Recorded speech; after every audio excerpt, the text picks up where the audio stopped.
sunnah Nabi. Sunnah Nabi itu salah satunya salam, afsus salam. Nomor dua, wa at'imut ta'am, memberi makan itu sunnah. Wa sallu bil-lail wan nasu niyam, wa sallu bil-lail, dan sholat malam, wan nasu niyam, saat manusia tidur. Kompensasi dari tiga hal ini Allah mengatakan dakhalal jannah bisalam. Maka orang yang menyebarkan tiga hal ini wajib masuk surga. Maka berbahagialah kita ini orang-orang yang mengucapkan salam. Saya ulang lagi ya. Assalamualaikum warahmatullahi wabarakatuh. Waalaikumsalam. تبارك الذي نزل الفرقان على عبده ليكون للعالمين نذيرا. اللهم صل على سيدنا ومولانا محمد نورك الساري ومدادك الجاري واجمعني به في كل أقوالي وعلى آله وأصحابه يدوني. أما بعد. Panjenenganipun orang tua kita, Dewan Kemakmuran Masjid Nurul Ikhlas, Bapak Hakim, Bapak Mustianto, Bapak Ustaz Rosyidi, serta para guru-guru kita, Ustaz Wahdi, Ustaz Pak Imam. Semoga beliau-beliau ini diberikan panjang umur, sehat walafiat. Orang tua kita, panjenengan sedaya, diberikan sehat walafiat. Saya itu kalau mendoakan sehat pasti afiat. Kenapa kok afiat? Ada orang sehat tapi untuk mabuk, itu nanti jadi problem. Sehat dugem, problem.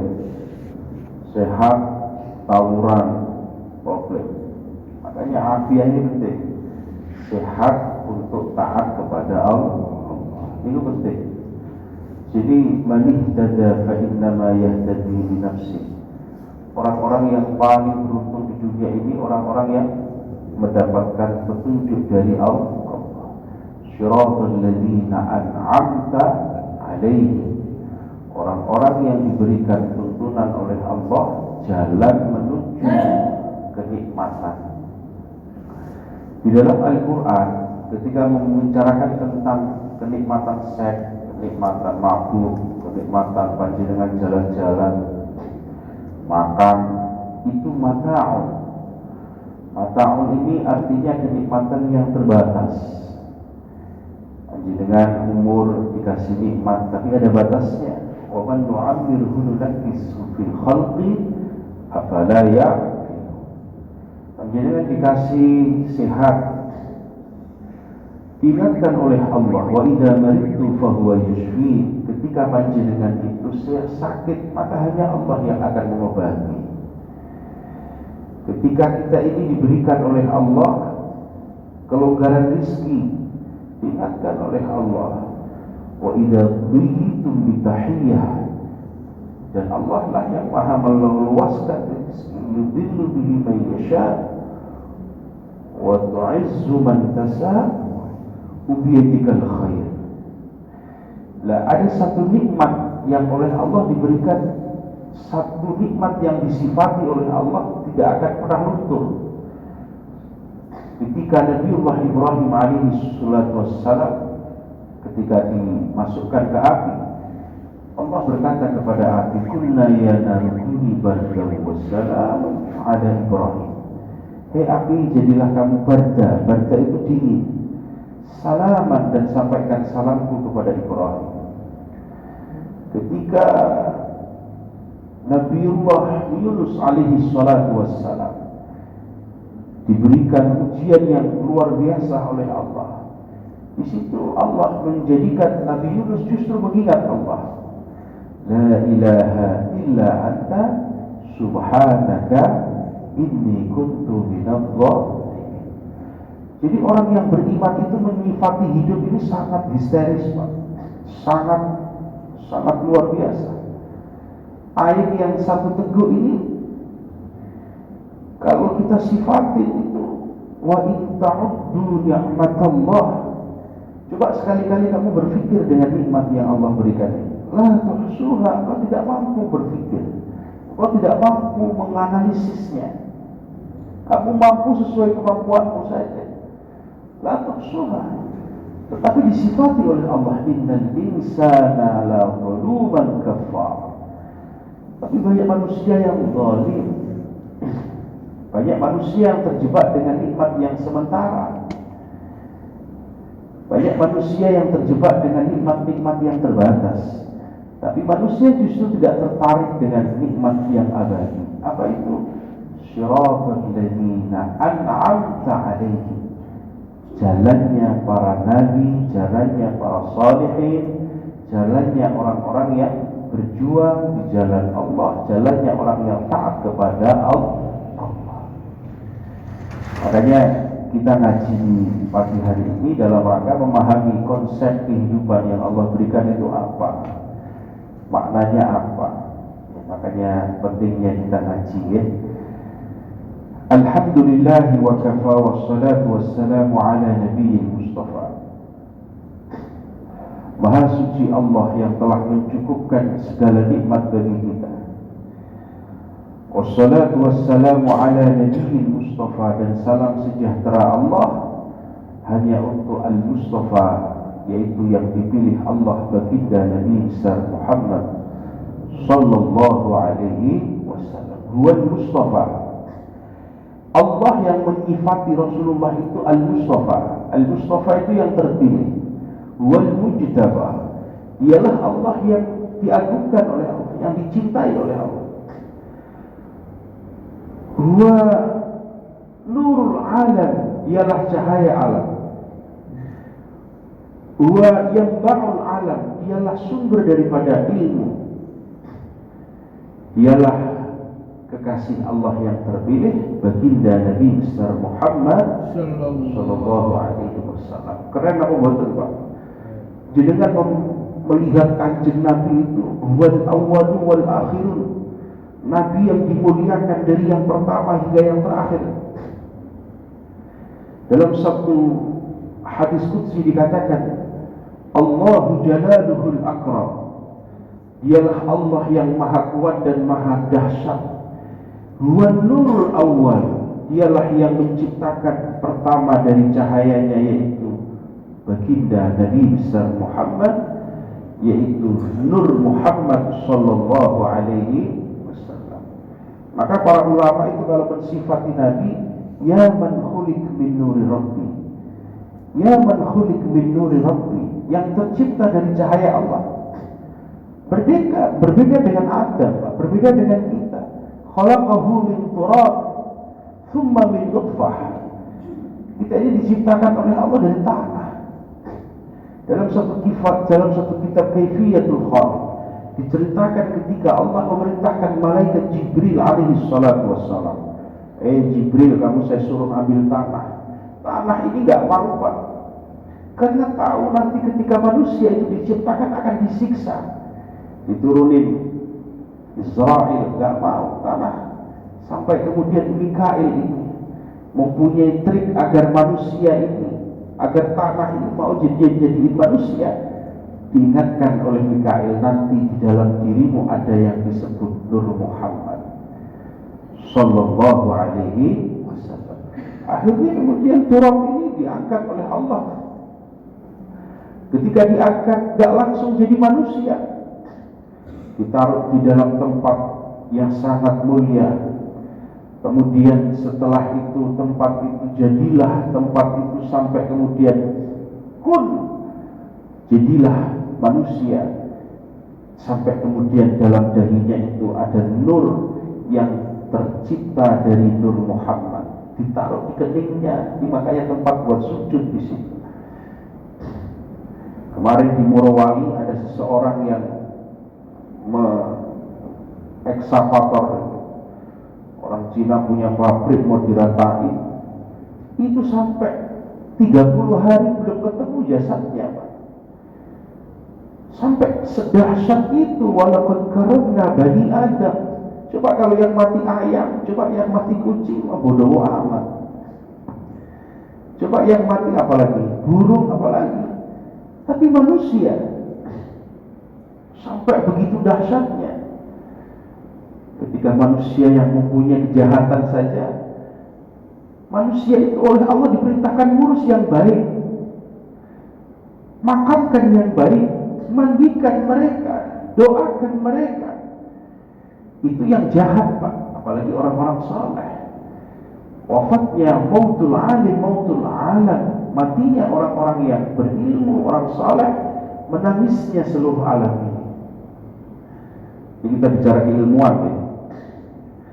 Kemudian setelah itu Allah jadikan manusia itu khalaqahu min turab, dari turab, dari tanah. Tapi berbeda dengan Nabi. Ya man khuliq min nuri rabbi basyrun lakal bashar. Makanya kita ini harus bangga, Pak, dengan Nabi kita ini harus senang. Kita dengan baginda Nabi besar Muhammad itu harus cinta. Kita dengan baginda Nabi besar Muhammad itu hanya harus banyak bersolawat. Bersolawat itu akidah yang dahsyat, Pak. Kalau jenengan lihat kultusnya orang Nasrani kepada Nabiullah Isa, sampai orang Nasrani itu heboh ketika Isa itu bisa menghidupkan makhluk Allah. Heboh, oh ini Tuhan ini, bukan manusia. Justru Nabi ini diberikan apa? Diberikan mukjizat yang sama dengan kita. Apa itu Al-Quran? Khalaqahu min tin. Diberikan mukjizat kita ini hidup itu dengan apa? Akul washkulu washrobu wala tusrifu. Yang ringan-ringan. Tapi Nabiullah Isa, umatnya Nabi saja bisa. Sayyidina Syekh Abdul Qadir Al-Jilani menghidupkan burung bisa. Khalaqah wa innama amruhu idza arada syai'an, dengan bertawassul, dengan memohon kepada Allah. Maka justru ketika kita bersolawat itu, Allahumma salli ala Sayyidina Muhammad. Ya Allah, kasih sayang jenengan, rahmatipun jenengan, kula suwun jenengan paringaken dumateng Kanjeng Nabi, ya Allah. Ada orang yang mengatakan ini artinya adalah qiyasun, seperti seorang yang menuangkan air, yang Nabi itu adalah syafaat, orang Nabi itu adalah kekasih Allah yang sudah penuh rahmat. Ketika kita menuangkan air itu, maka air itu akan meluber kepada kita. Ada salah satu ulama hikmah yang berkata seperti itu. Ada yang berkata lain. Ini adalah metode tauhid yang sangat dahsyat. Sehebat-hebatnya seorang Nabi, tidaklah akan hebat kecuali semua adalah pemberian Allah. Pemberian Allah. Ketika Nabi gak ada air, Pak, di airnya, di tanahnya keluar air, tetap yang diagungkan Allah. Maka dahsyatnya kita, kerennya kita sebagai seorang mukmin itu apa? Ketika kita bersujud, ketika kita beriman, ketika panjenengan mlebu masjid ngeten iki lho, Pak. Napa sing jenengan padosi kula suwun? Meniyah, menmurad, menmuqsad. Melangkah jenengan dugi dalan jenengan ten napa jenengan mriki? Apa sing jenengan padosi kula takon? Allah Subhanahu wa ta'ala. Ridhonipun Allah, ridhonya Allah. Diobak-abik sama orang-orang Wahabi. Yang ini halal, wes mau-maunya dia. Kemarin Bapak Ahmad Fardian sana siksa saya, ada Ustaz yang mengatakan itu Al-Fatihah. Al-Fatihah, apain Al-Fatihah? Ya salam. Panjenengan lihat surah An-Naml, walaqad atayna al-Qur'ana sab'an minal mathani wal Qur'anal 'azim. Allah memberikan kepada kita dua hal. Yang pertama Al-Quran, yang kedua sab'an minal mathani, 7 ayat Allah. Apa 7 ayat Allah itu? Nggih Al-Quran, nggih menika Fatihatul Quran, yaitu surah Al-Quran, yaitu surah Al-Fatihah. Makanya para ulama Quran ada yang mengatakan Fatihah itu bukan daripada Al-Quran, Karena Fatihah itu dipisah di dalam ayat itu. Walaqad atainal Qur'ana sab'an minal mathani wal Qur'anal azim. Dalam satu hadis dikatakan ketika turunnya Al-Fatihah ini, baginda Nabi besar Muhammad sallallahu alaihi wasallam beliau menyampaikan, siapa orang yang bertawassul dengan ayat yang ada di dalam suratul Fatihah dikabulkan hajatnya, Pak. Maka jenengan kalau mohon doa sama Allah, ya Allah nyuwun panjenengan paring umur sing dawa Al-Fatihah. Niku maknanya adalah bibarkah suratil Fatihah. Kok Al-Fatihah saja Pak Ustaz? Mana tulisan barakahnya? Inilah namanya terkib ma'ani badeh. Dan satu mata apa yang Fatihah. Loh, kalau orang nggak pernah ngaji ya langsung lektor, Pak. Berdoa kenapa kok Fatihah? Ini dasarnya Kanjeng Nabi sendiri yang menyampaikan. Kamu kalau berdoa itu bertawassul memohon kepada Allah dengan keberkahan pemberian Allah apa?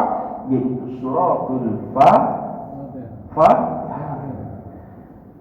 Cobalah sekali-kali jenengan memahami konsep yang dialami Nabi, Pak. Saya sekali-kali maksudnya begini. Ini hanya sebagai historis kayak jenengan anak-anak TK ini suka diajak ke mana gitu training, untuk melihat ini begini. Jadi kita lihat betapa histerisnya turunnya ayat Al-Quran Karim. La yukallifullahu nafsan illa wus'aha. Rabbana la tu'akhidna in nasina aw akhtana. Kanjeng Nabi girang, Pak. Dulu zaman Bani Israel ketika orang itu berdosa, Pak. Ketika mereka berdosa itu suruh motong tangannya, suruh motong kakinya. Lalu kok ada umat marhumah yang dicintai oleh Allah sampai ketika ayat itu istilahnya Allah yang menurunkan tapi Nabi yang diperintahkan agar apa? Berdoa kepada Allah, Rabbana la tu'akhidna in nasina aw akhtana. Ya Allah, panjenengan mboten aja sampai azab kula ya Allah ketika saya itu salah. Coba berberkahnya ayat ini, Pak. Coba jenengan lihat di dalam surah Al-Baqarah, wa kunu qiradatan khasi'in. Orang-orang Bani Israel ketika tetap mancing di hari Sabat, hari Sabtu, dijadiin oleh Allah qiradah itu artinya ketek, keras. Loh, kok kita ini berapa kali kita ini melanggar kesepakatan dengan Allah berapa kali? Jenengan lihat di dalam surah Al-A'raf, alastu bi rabbikum. Ketika roh ini dulu itu sebelum ditancapkan di dalam bumi, di dalam roh jasad kita, alastu bi rabbikum. Semua diambil kesaksiannya oleh Allah. Kamu itu menyaksikan enggak kalau saya itu Tuhanmu? Bala syahidina. Semua berkata, bala, saya menyaksikan panjenengan itu adalah Tuhan saya. Tapi jenengan lihat itu surah Al-Baqarah ketika Allah mensifati orang fasik. Siapa orang fasik? Alladzina yanquduna ahdallahi min ba'di mitsaqih. Orang yang mengikat ikatan yang kokoh dengan Allah, mitsaqih, wa yaqta'una ma amara Allah. Tapi mereka itu bermaksiat. Mereka melanggar, berkali-kali melanggar. Berkali-kali ditilang, tapi oleh Allah ditunggu taubatnya. Siapakah itu? Umatnya baginda Nabi besar Muhammad sallallahu alaihi wa alihi wasallam. Panjenengan lihat surah Bani Israel, Pak. Kalau Allah mendoktrin orang Bani Israel, hei kamu Bani Israel, uzkuru ni'mati allati an'amtu alaikum. Kamu itu ingat itu nikmat yang Allah berikan kepada kamu. Ingat itu nikmat. Wa aufu bi ahdi. Kamu kalau mau hidupnya enak, hidupnya itu, kamu tepati janji kepada aku. Wa aufu bi ahdi, ufi bi ahdikum, maka aku akan tepati janjimu kepada aku. Loh, sekarang kita ini Masya Allah, Pak, sampai orang-orang yang justru oleh Allah sifat rahmannya Allah itu diberikan bukan hanya kepada orang-orang yang beriman, orang-orang yang kafir juga diberi oleh Allah. Kenapa seperti itu? Pada dasarnya adalah karena Allah ingin menunggu daripada taubatnya kita. kalau orang beriman. Kalau mereka yang belum beriman, ladang pahala bagi kita mengajak kebaikan untuk mereka. Ini kalau kita dalami, masya Allah, Pak. Nanti apalagi kalau jenengan lihat di dalam kitab Kasyafatun Nadhar Ilmu Muhammadiyah, itu syafaatnya Nabi kepada orang-orang yang pernah mengucapkan kalimat Allah saja. Jadi Nabi ketika Allah itu memerintahkan Nabi, falaha anta fatasjud, orang-orang yang di neraka itu ada yang oleh Allah diberikan syafaat karena kebaikannya, yang dulu itu di dunia nggak tahu sebenarnya dia itu mungkin orang-orang yang beragama Kristen, tapi karena dia terpaksa, kemudian keyakinannya itu nggak yakin dengan agamanya, tapi yakin dengan Tuhannya, dan dia pernah dengan tulus berkata Allah saja. Itu oleh Allah saja disuruh untuk mencari orang-orang seperti itu mendapatkan syafaat. Tapi pendapat ini ditentang lagi, Pak. Makanya ketika panjenengan mau bertanya kepada saya, itu yang paling hak bagaimana Pak Ustaz? Wallahu a'lam bishawab.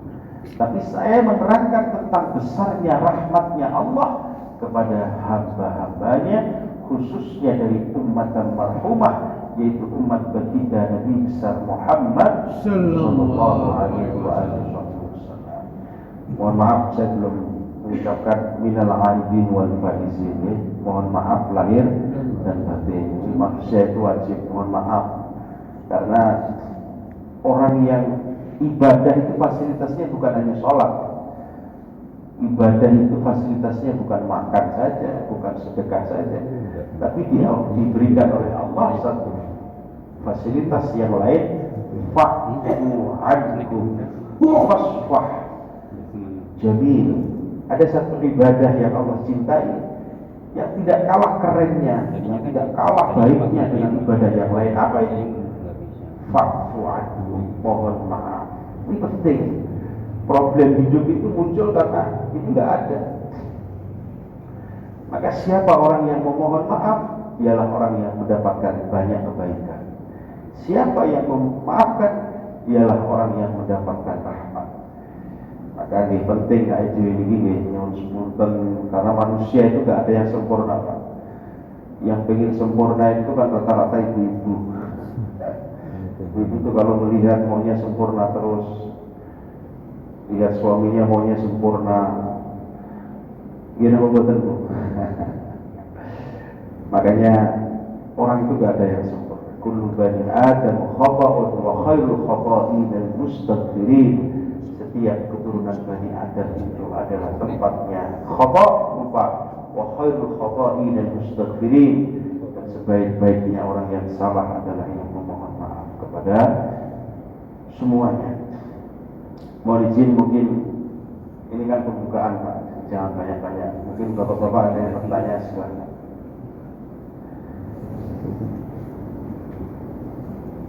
Kemarin masalah apa itu zakat, fitrah, bagus kemarin itu yang zakat banyak yang ingin bertanya. Mohon izin, mungkin sekarang apa kajiannya kurban apa silahkan. Atau masalah sosial, masalah ruhiyah, masalah takwil ayat hadis. Monggo Pak Yai, Pak Ustaz.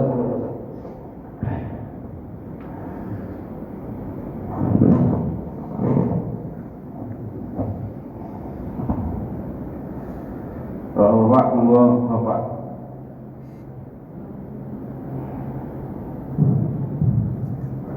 Monggo Ustaz. Waalaikumsalam warahmatullahi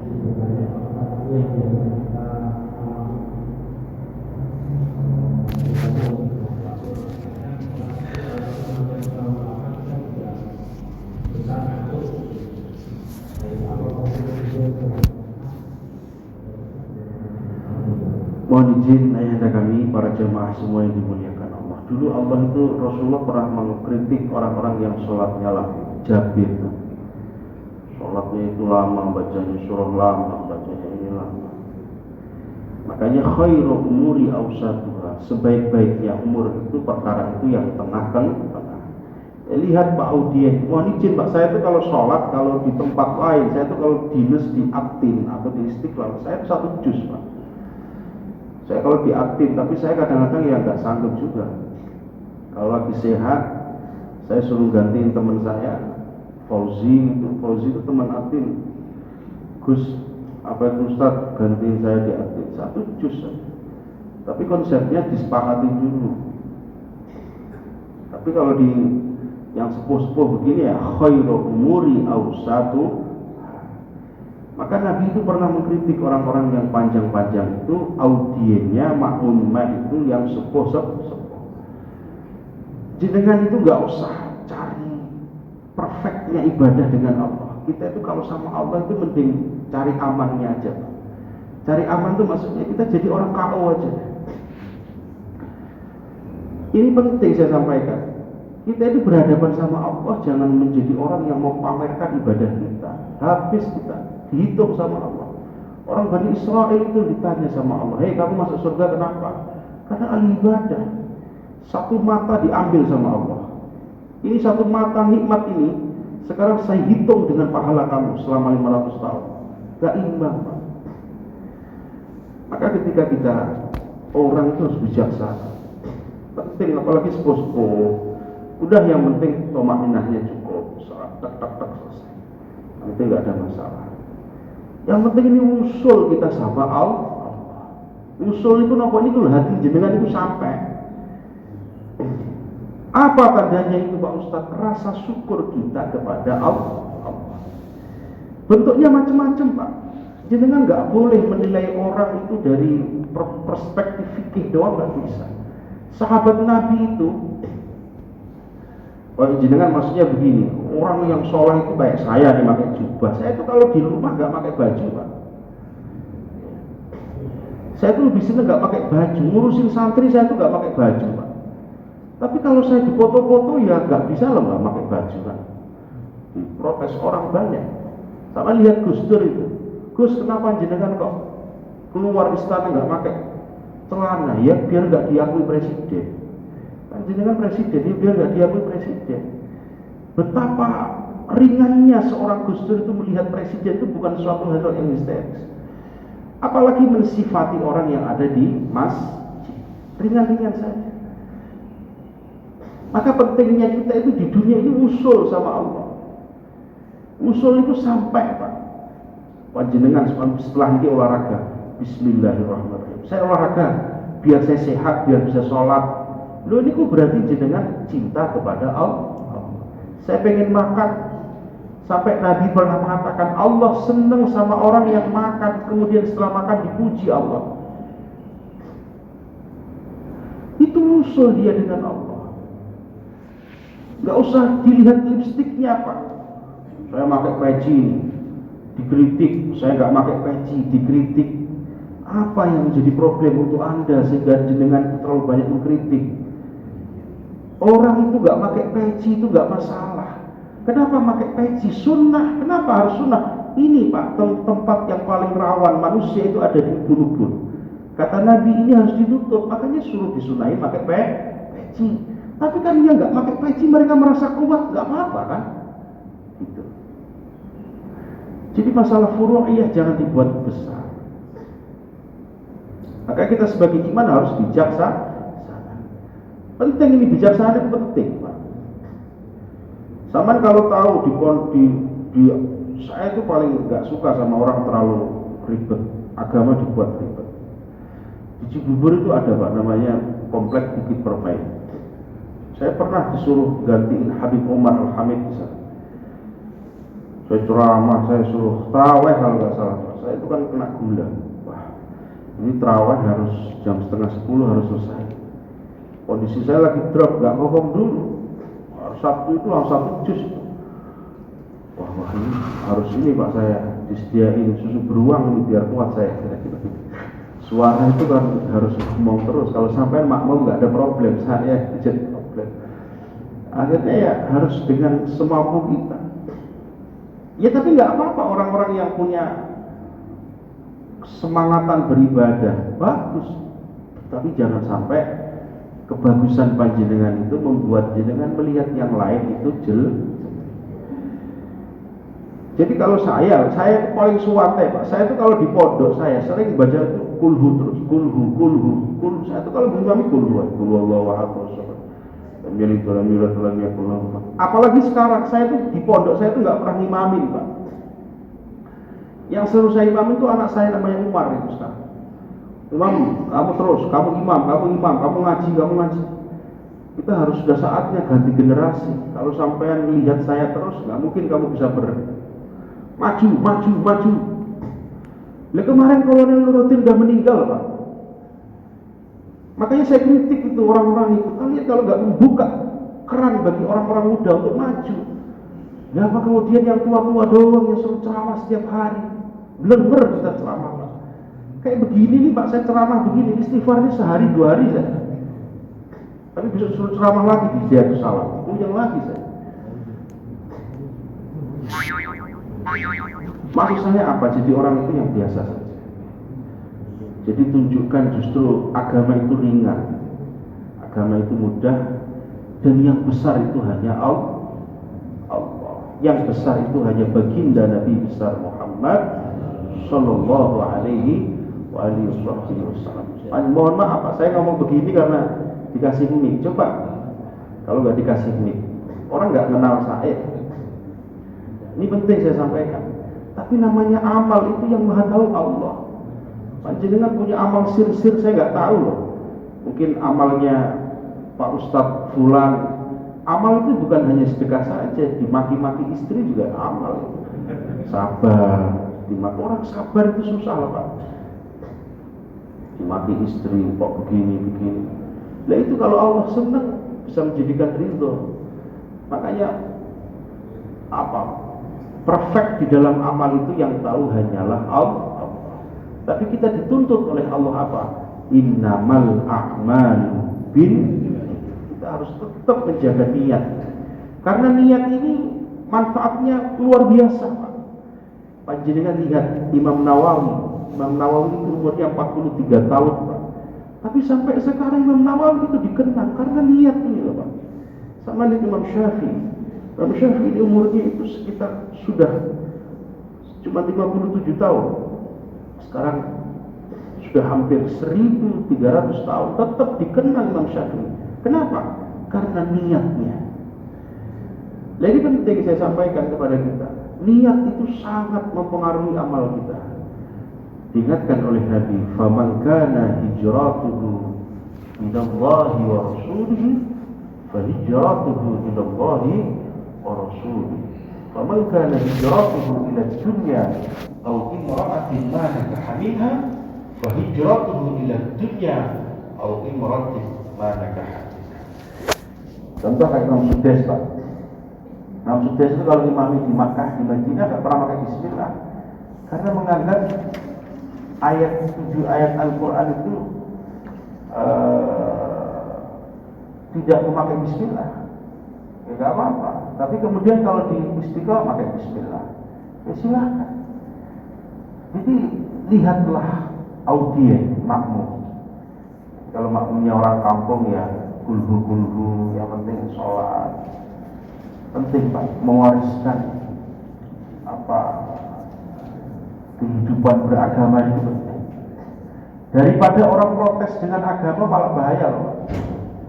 Karena apa? Karena kita tidak tahu audien kita. Cekap nih Pak. Pak Kolonel siap. Alhamdulillah. Monggo yang berkenan yang lain.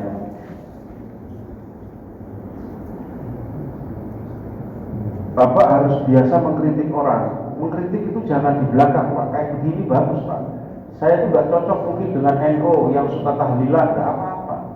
Saya gak cocok dengan Muhammadiyah yang gak silahkan. Tapi sampai kalau nanti saya debat, kemudian debat sampai kalah, sampai jangan brutal, harus menerima kebenaran. Jangan lesu maksudnya. Monggo Pak, silakan.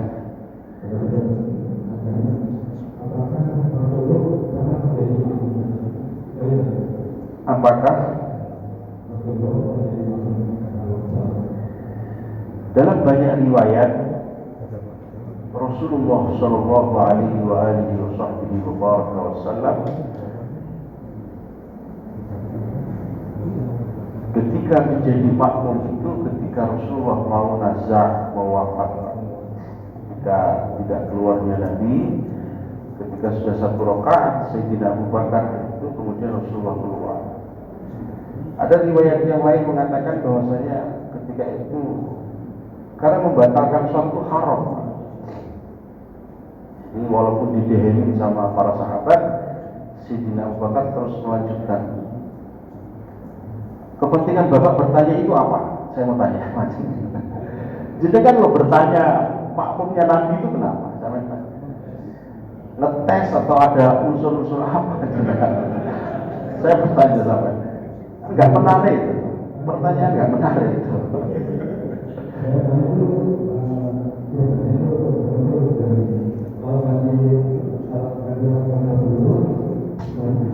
Aduh, ini loh Pak, mohon izin. Udah kita ini gak usah jadi orang kuno.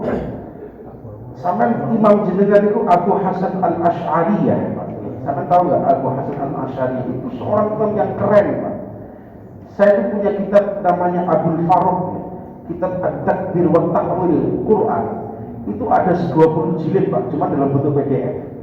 Itu yang mengkanter pendapat-pendapatnya Imam Ibnu Taimiyah yang dijadikan sebagai landasan Al-Imam Abdul Wahab Al-Wahabiyah. Sama-sama harus tahu itu. Hadisnya man ahdatsa fi amrina ma laysa minhu fa huwa raddun. Munculnya hadis ini ketika muncul banyaknya nabi-nabi palsu. Harus catat itu. Asbabul wurudnya hadis ini man ahdatsa fi amrina ma laysa minhu fa huwa raddun.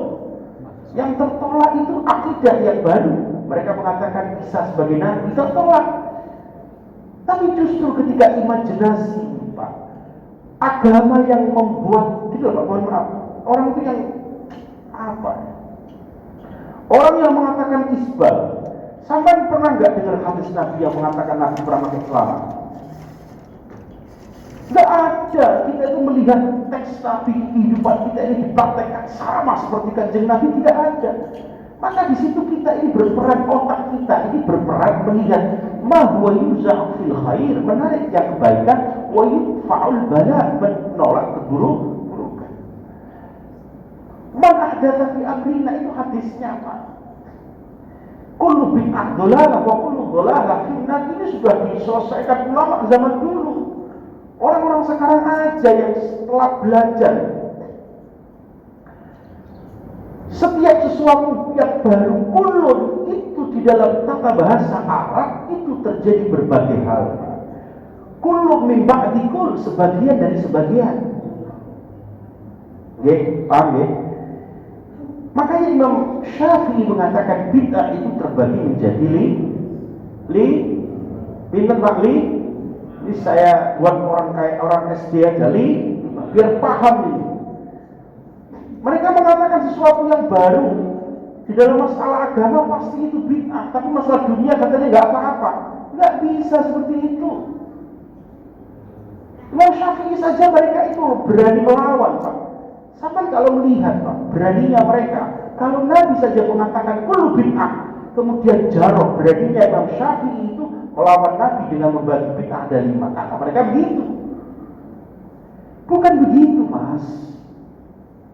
Ini sudah diselesaikan oleh para sahabat dulu. Cara makanya kemarin Pak Ahmad Fardiansah ketika mengeser saya tentang orang yang melarang baca suratul Fatihah, saya berkata kepada dia, ini orang Wahabi pemahamannya berbeda akidahnya, apalagi cara pengambilan hukum fikih. Makanya saya tanya ke jenengan, kepentingan jenengan apa ketika menanyakan Nabi itu pernah jadi makmum? Apakah Nabi itu dalam kondisi yang bagaimana? Loh, kalau dikaitkan dengan kalau sesuatu hal yang tidak ada di zaman Nabi itu pasti tertolak. Itu munculnya asbabul wurudnya hadis ini ketika mulai Ibnu saya lupa itu, yang mulai mengaku-ngaku Nabi palsu itu mulai muncul. Paham semuanya, Pak? Mohon maaf ya, Pak ya. Ini kita harus jelas, Pak. Ilmu ini masalahnya. Sing jadi problem jenengan apa? Ada hal lagi nggak?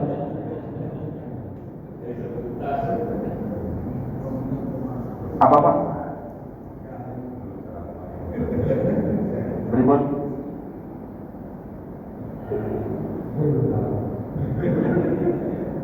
Nah, masalahnya kalau Ustadz itu kalau nggak bisa menerangkan begini, nanti jadi problem Pak. Silakan. Kalau saya sih, saya itu ceramah, mohon izin Pak, saya itu di Jakarta udah lama Pak. Dari tahun 2003. Saya itu pernah dibantai sama orang Wahabi. Sebelum tahu orang Wahabi saya ngalah terus. Wah ini nggak bisa ini, saya ngalah terus. Saya bantai itu. Sama kalau di Bekasi, di perumahan Kencana apa-apa, Ustadz Farhan terkenal Pak. Satu-satunya Ustadz yang berani membuka kitab salah saya. Ayo kamu kitab besok, saya doang. Sampai sekarang misalnya sudah selesai masalahnya. Wahabi udah gak banyak ngomong misalnya. Nyakitin kita sih. Orang Maulid dikatain kayak orang Kristen. Apa hubungannya orang Kristen sama kita? Ya kan? Maka ada fi amrina dikorek-korek ke masalah-masalah baru. Ngaji dulu deh. Ini penting, ngaji itu penting Pak. Ngaji itu penting. Saya itu ngaji bab 1 bahasa bismillah aja Pak. Bab takwin Pak. Sampai saya kasih tahu Pak cara ngaji saya Pak. Jadi dalam kitab Alfiyah itu ada masalah takwin Pak. Itu saya pakai kitab Pak. Namanya kitab Alfiyah Ibnu Khaldun, Imam Mahali, Fathul Wahab, 4 minimal itu. Dan kok sekarang orang enggak pernah ngaji kayak begitu, udah mau ngomong Fatihah haram, ini haram. Mudah sekali membuat hukum. Ini bahaya. Ngaji itu penting Pak.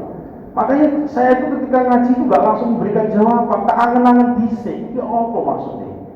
Terus kemudian akar masalahnya apa, hubungannya apa, ulamanya, terus akhirnya saya cari ini pendapatnya begini. Makanya saya itu kalau suruh berdebat sama orang Wahabi paling seneng saya. Paling seneng saya. Paling semangat. Kalau sama orang-orang sama jenis kurang semangat. Mohon maaf Pak ya. Mohon maaf. Siapa? Ada lagi masalah kan? Ya siap.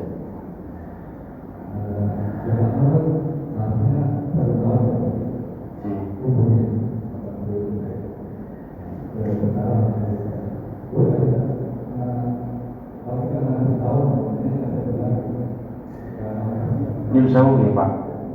Kula pengen maringi panjenengan ultimatum. Ultimate itu satu peringatan. Ini kan, mau zakat, mau sedekah, mau zakat, mau apa mawon hibah wakaf, tujuan jenengan apa? Allah. Niku jenengan garisi mawon. Oke.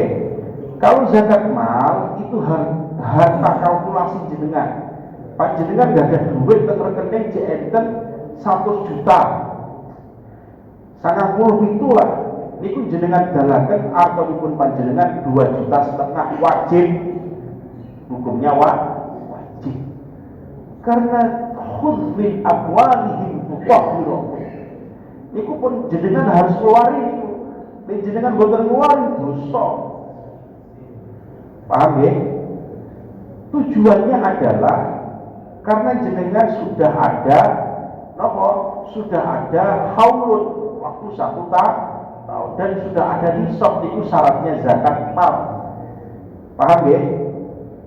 Terus panjenengan setiap bulan mari tiang itu sedekah.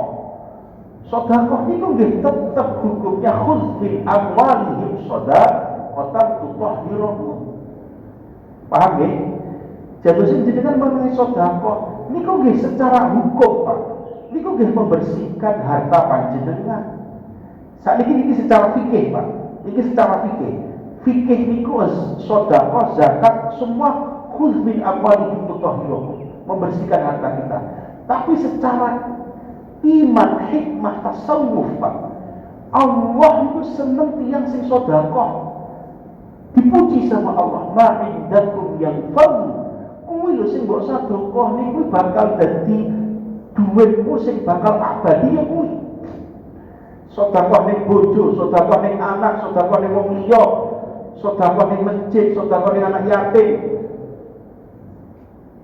Pak Ustaz, pada ada yang tanya, anak yatim kan nggak termasuk 8 asnaf. Kita jangan melihat yatimnya, Mas. Yatim di zaman Nabi yang mengatakan innama ya'kuluna fi butunihim amwaluhum, yang dimaksud orang-orang yang memakan hartanya anak-anak yatim itu, saya selauna sa'ira, orang-orang yang seperti memakan api yang menjadikan kesulitan bagi mereka. Mereka itu anak-anak yatim yang sudah mapan. Paham betul? Ya? Paham betul, Pak? Jadi anak yatim kenapa nggak masuk ke asnaf 8 ini? Karena di zaman itu anak-anak yatim yang dihukumi anak yatim itu termasuk anak-anak yang sudah mapan. Terus sekarang kalau anak-anak yatim yang buru-buru anak yatim, Pak, sekarang ini, yang jenengan kasih sedekah-sedekah gitu loh, Pak, mau makan aja loh susah. Yang dilihat jangan anak yatimnya, yang dilihat nggak mampunya dia, kebutuhan dia itu terpenuhi. Di dalam bahasa fikih yang namanya fuqara wal masakin. Jadi jangan dijadikan problem. Kok anak yatim nggak dapat? Loh, anak yatim itu jangan dilihat sampai memang nggak ada asnafnya, nggak. Karena di zaman itu orang-orang yatim yang diingatkan oleh Allah itu ya anak yatimnya Pak Soeharto lah, bahasanya begitulah. Anak yatimnya orang yang kaya lah. Jangan sampai anak-anak yatim ini hartanya kamu ambil. Lah kalau sekarang Pak Ustadz, anak yatim apakah didapat zakat? Ya dapat loh, sama lihat. Kecuali anak yatimnya yang kaya itu nggak boleh. Melihat anak yatim yang du'afa. Jadi saya yang Pak, tujuan jenengan zakat mal nggih krana Allah. Tujuan jenengan sedekah nggih krana Allah. Tujuan jenengan hadiah nggih krana Allah. Tujuan jenengan wakaf nggih krana Allah. Serius, Pak. Besok itu di surga oleh Allah itu ada orang 3 orang, orang sugih, orang pintar, sama orang haji. Hadisnya sama, semua masuk surga. Ini sampai berebut di siapa yang duluan. Ketika orang haji berkata, saya bisa tahu haji dari orang alim, udah orang alim duluan. Saya bisa tahu ini alim itu bagaimana dari orang kaya. Akhirnya kemudian orang kaya yang duluan. Pengaruhnya orang kaya yang sedekah itu besar. Untuk apa? Untuk kemaslahatan umum. Ini lampunya udah mati. Jangan udah selesai ini.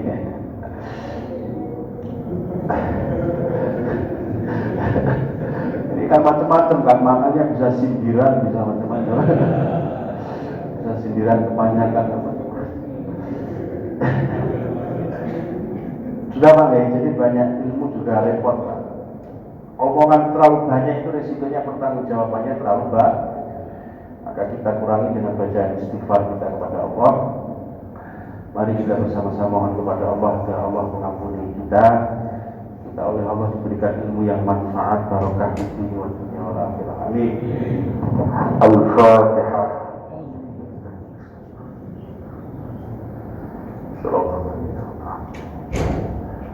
Allahumma inna nas'aluka ilman daima, Allahumma inna nas'aluka ilman nafi'a, Allahumma inna nas'aluka rizqan halalan wasi'an. Wa sallallahu ala sayyidina Muhammad. Alhamdulillah. Assalamualaikum warahmatullahi